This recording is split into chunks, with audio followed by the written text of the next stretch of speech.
Welcome back to News Geelong as we continue with the action-packed world of Geelong sport. And our own flying hawk, Nathan Curry. Good evening, Nathan. Thank you very much and good evening, everyone. Well, as I've been talking about for the last couple of weeks, finals are well and truly underway down here in Geelong. And in the world of the Geelong Football League, Newtown and Chilwell had a big finals victory over Colac on Sunday. And News Geelong caught up with the Eagles' best player for the day, David Nye. Elimination final, Geelong Football League, best on ground, Newtown and Chilwell's David Nye. Congratulations, David. Those blue eyes were certainly shining out on Kardinia Park. Oh, thanks. I didn't think I was that good. Just kicked a couple of quiet ones and the midfielder's done all the hard work. Yeah. It was a good team effort, particularly, again, following on from the Lara game. Your back six seems to hold very strong and solid, which must have given you a lot of confidence up forward. Yeah, our back six is probably the best in the league, I'd say. They just gel really well, know when to peel off for each other and just, work really well. And they run and carry, which is good. Do you go into today with a specific match plan associated with playing on Kardinia Park as a bigger open ground? No different. We just like to, between the 50s, we just get the ball and like to play on, like just run and carry really. Get it long to Betsy, I guess. One of the features of the games to me seemed to be there was a lot of one-on-one contests in relation to both yourself and Colac, and it was Newtown and Chilwell that seemed to win out on those and move the ball forward quickly. Yeah, that's another way we like to play, just one-on-one. We think we can beat our opponents one-on-one, and yeah, we did today. So. And the feature of your game you feel today, the open spaces of Kardinia Park, one key factor? Yeah, I do like the open space. Try and use my pace a bit and get out in the open, yeah. And having Jay Bed up forward again as a focal point, he seemed to again work hard for the ball today. May not have kicked as accurately as you could have, maybe, but he's still a good figurehead to be able to aim for. Oh, he's a gun. I would say him and Robbo are the best two forwards in it. You just kick it to him, you know he's going to make a contest. Bring it to ground if he doesn't mark it. It's good like that. And the second half, I thought young Grigg coming on the ground gave your tools quite a bit of bite. Yeah, we had Sporto go off early, Jacob, and then Griggy went up forward. Made a real contest for us. It's good. And your little running players, Daniel Goodwin and the like, in hard at the ball all day. So they were really playing for the Guernsey in a place against St Joseph's next week. Yeah, you know what you're going to get from Goody every week. And young players like Mick Condy, they're just going to give 100%. That's what you need. And speaking of St Joseph's next week, after their defeat at the hands of South Bowen yesterday, your views at this point in time, I know it's straight after the game, but how confident do you think you'll feel throughout the week? Oh, we've got nothing to lose now, really. We come in the underdogs. We've played them twice throughout the year. They've touched us up both times, but we'll just stick to our structures and see how we go. And it doesn't look as if you come away out of today's game without any injuries? No, I think maybe Jacob put up a bit sore, but he should be all right maybe, and other than that, pretty good. Yeah, just sore bodies in general. Congratulations, David Nye, and St Joseph's. Look out, here we come, Newtown and Chilwell. Can't wait. Thank you. Thanks very much, David. Well, as I said on Wednesday night, the Geelong and District Football League Grand Final between Bellpost Hill and East Geelong is on tomorrow, and Dick and the boys from the GDFL Footy Show are having a bit of fun tomorrow morning, and here's what you can expect to see on the show. Jason, there's no use asking Dale or myself who we reckon will win the under-18 this morning.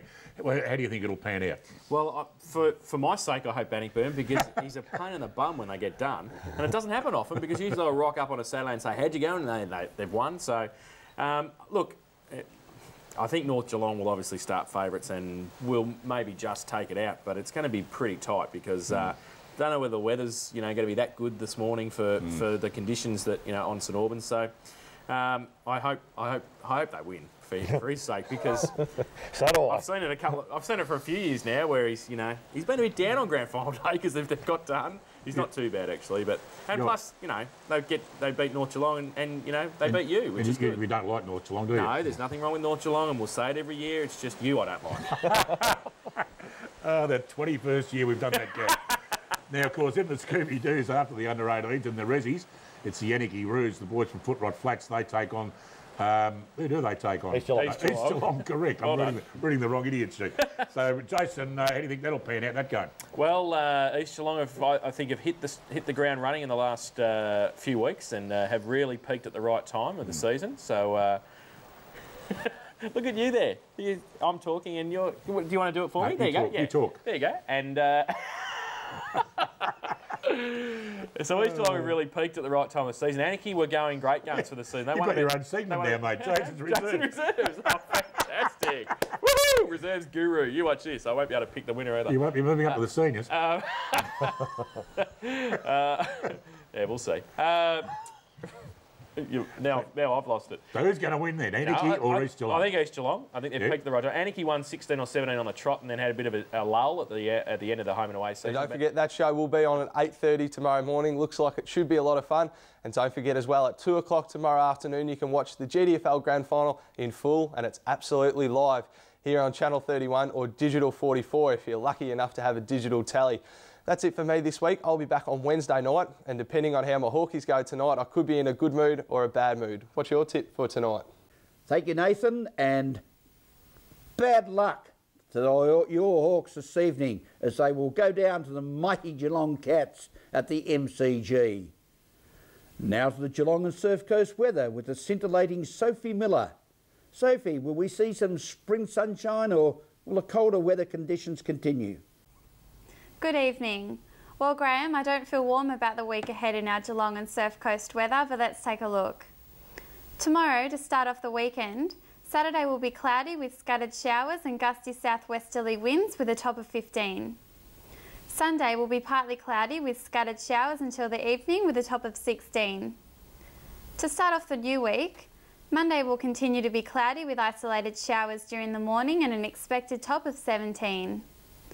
Tuesday will be partly cloudy, warming up a little with a top of 21. Wednesday will be partly cloudy with a shower or two with a top of 19. Thursday will see a mostly sunny morning with isolated showers on the Surf Coast and a top of 17. Today we experienced a partly cloudy day with scattered showers and a top temperature of a cool 12. That's the weather outlook for this evening. Enjoy your weekend. Go the Cats tonight. Until next Wednesday evening. Bolton gets the free kick out of the ruck. Gave it to Ricky O'Toole. Pops it over the top to Nyko. Nyko just deciding what he's going to do with it. Kicks it to the outer side. Just inside 50. Hyman gets a nice punch away. Brebner at ground level. No, it was actually Forbes, I think it was. Oh no, Forbesy turns it over. Oh no, this is a debacle. That was Ling. Got one over the shoulder. It was Linger. So Forber would be very happy with you standing at the other end of the ground. Linger gets the handball away and kicked it forward. Marked by the Invalid player. And he kicked it into the path of Muir. Across the half-forward line now. Dewey Lachlan picks it up for East Geelong. Handballs it over the top. Now in the hands of Edmondson. He kicks it forward. Not a great kick. Have a pleasant and safe weekend. And thank you for joining us on News Geelong this Friday evening. To Marty Truella down Drysdale Way, take your time and smell the flowers. From all the team at News Geelong, enjoy your evening, have a safe weekend and a very good night.